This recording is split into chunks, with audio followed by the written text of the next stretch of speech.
such a clear threat to the principles of sovereignty and democracy and the freedom to live without fear of violence as the brutal aggression of President Putin and his expansionist ambitions.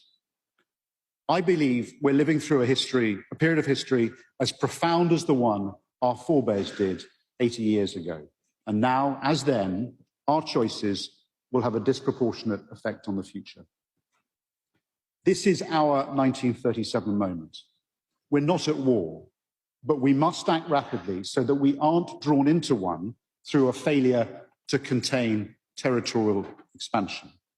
So surely it's beholden on each of us to ensure that we never find ourselves asking that futile question, should we have done more? I'll do everything in my power to ensure that the British Army plays its part in averting war. I will have an answer to my grandchildren, should they ever ask what I did in 2022. So we have agency to prevent war now, but only if we take a new approach. Now, these are extraordinary times, so I won't take the usual approach of a new CGS to this event.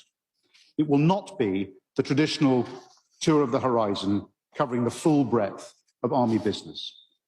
I'll concentrate on one area alone, how I intend to mobilise the British Army, our regulars, our reservists and our civilians to deter Russian aggression, to prevent war.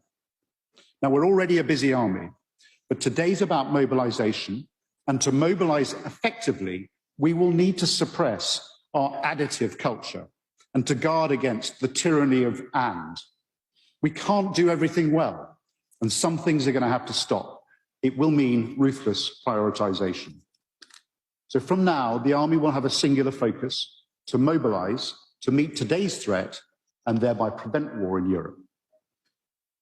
This is not the rush to war at the speed of the railway timetables of 1914. It is instead an acceleration of the most important parts of Future Soldiers' bold modernisation agenda.